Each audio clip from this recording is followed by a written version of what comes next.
એક તો મનુષ્યનો દેહ મળવો દુર્લભ છે ને એમાંય પાછું બ્રાહ્મણનું ખોળિયું મળવું બહુ દુર્લભ છે મારા બાપ. સારા કુળમાં જન્મ થાય, તમારા અનેક જન્મના પુણ્ય ભેગા થયા હોય ને તો જ હારા કુળમાં જન્મ મળે. આપણે બ્રાહ્મણ હોઈએ, ક્ષત્રિય હોય, હું તો એમ કહું દરેક વસ્તુ પહેલું તો દુર્લભ છે માણસ થવું. ભગવાને આપણી અંદર કંઈક સારા લક્ષણ જોયા હશે એટલે એણે આપણને માણસ બનાવ્યા. જો ભગવાને માણસ બનાવ્યા છે તો આપણે માણસ બનીને રહીએ. બાકી બધા જીવાત્માઓ હાલે આડા, ચાર પગે અને જીવે સીધા. માણસ એક એવો છે કે હાલે સીધો ને પડે આડો. કોઈને પૂછીએ શું કરો તો બસ આડા પડ્યા. કોઈ પણ કાર્ય થતું હોય, શક્ય હોય તો આપણે આપણી સેવાની આહુતિઓ આપીએ. શક્ય હોય તો આપણે એમાંથી જે કંઈ કામ થાય આપણે કરીએ, નહીં કે એને અવરોધિત કરીએ. મને આનંદ વ્યક્ત કરતા ખૂબ પ્રસન્નતા અને હૃદયની લાગણી સાથે કહું છું, આ ગામ બહુ અદ્ભુત છે. કીધા વિના મને તો ખબર ય નથી ને અમે પછી રોજ સત્સંગ કરીએ, અમે મામો ભાણીઓ બધા આનંદ કરીએ તો મને પછી પાછળથી ખબર પડી કે ટ્રેક્ટરો મૂક્યા છે સેવામાં ત્યાં. મને ખબર ય નથી. લોકોને આવવા જવામાં તકલીફ ન થાય. આ સૌરાષ્ટ્રમાં જ જોવા મળે. લોકોની સુખાકારી માટે બીજાના સુખને કેમ આનંદપૂર્વક, એ બીજાનું સુખ હોય તો એના સુખમાં સુખી હોય એવા હોય. બીજાના દુઃખને જોઈને તમારું દિલ જો દ્રવે તો સમજવું કે કાળિયો ઠાકર તમારી અંદર બેઠો છે, શ્યામ સુંદર બેઠો છે. અમારે ભોળા મામા અને આમ તો આખું પરિવાર અને સાથે સાથે અમારા રઘુભાઈ.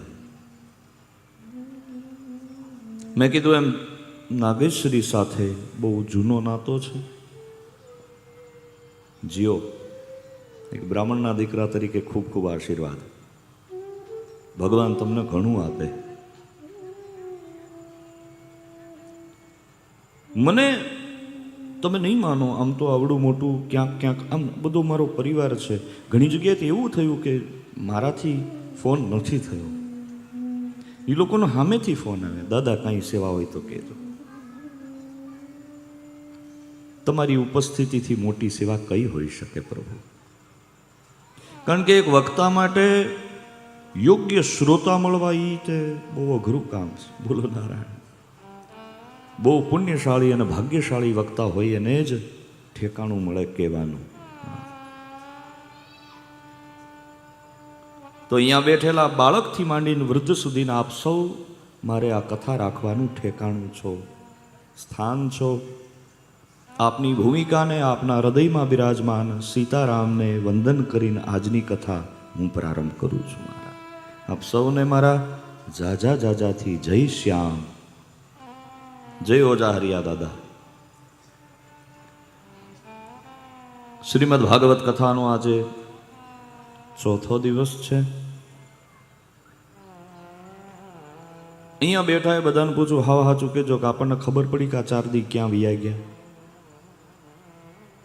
4 દી ગયા એમ 7 દી વિયા જશે, ખબર નહીં પડે. અને એટલા માટે આયુષની રતન અંજલિ ટપકત શ્વાસો શ્વાસ, ટપકત શ્વાસો શ્વાસ. કોઈ જગદંબા હોય, કોઈ માં હોય, નદીમાં પાણી ભરવા જાય. નદીના પાણીને સીધે સીધું ભરી ન લેવાય, અહીંયા વીરડો ગાળે ને વીરડો કરે. ધીમે ધીમે એમાં નવા નવા નીર આવે. નીર આવે ને એમાં પછી શરૂઆતમાં જે નીર આવે ને એમાં ડોળ હોય.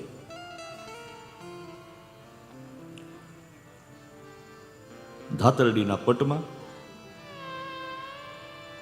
પછી ધીમે ધીમે ડોળ હેઠે બેહે. ત્યાં સુધી માવડી ભજન કરે, ભજન ગાય, સત્સંગ કરે. માવડીયું જે ગઈ હોય, જગદંબાઓ ગઈ હોય. પછી અમે નાના હતા ને, રાયડી, રૂપાવન, ધાતરવડી જેના કાંઠે વીરડા ગાળીએ, પછી ઓલા શંખ આવે ઝીણા ઝીણા નાના નાના, એમ કે નાખો એટલે વહેલું ડોળ બેસી જાય. પછી અંદર નાખો એટલે પછી ધીમે ધીમે ડોળ બેસે. અને મારા દેશની જગદંબા પછી એમાંથી ખોબે ખોબે જળ ગાગરમાં ભરે. ધીમે ધીમે ધીમે કરતા આખું પાત્ર ભરાય ને પછી પણ મજાની વાત જુઓ, મારે જે વાત કરવી છે, પછી તુલસીદાસજી હોય તો ભલે, મહાત્મા ઈશ્વરદાસજી હોય તો ભલે, એ આ વાતનું વર્ણન કરે. મહારાજ આયુષની રતન અંજલિ, તમારું મારું આયુષ છે ને, આયખું છે ને, આયખું એ પાણી જેવું છે, અને આપણું શરીર છે એ ખોબા જેવું છે. જેમ જગદંબા પાણીનો ખોબો ભરે, પણ એને હાથમાંથી ધીમે ધીમે ટીપું ટીપું ઓછું થાય છે મારા બાપ, એમ તમારા મારા શ્વાસા ધીમે ધીમે ઓછા થાય છે. આનો સદુપયોગ કરી લેજો.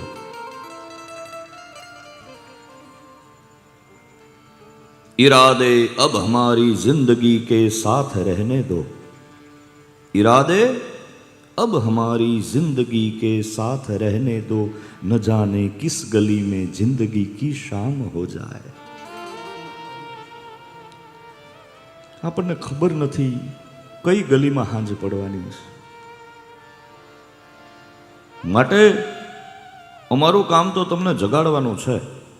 વ્યાસપીઠ છે, તમને જગાડવા આવીશ, ભગાડવા માટે નહીં.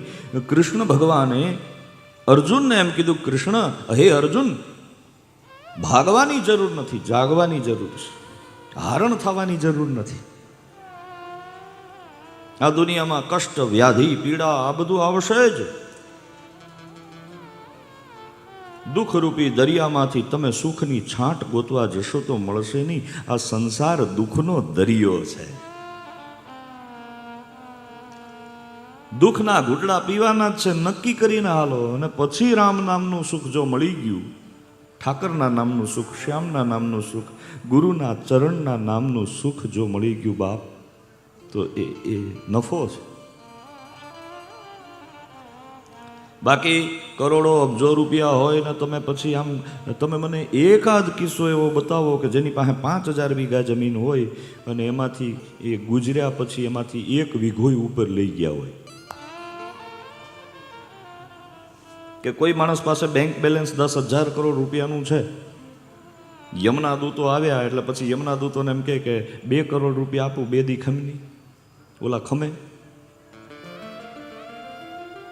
આયુષ નીર તન અંજલિ, ટપકત શ્વાસો શ્વાસ.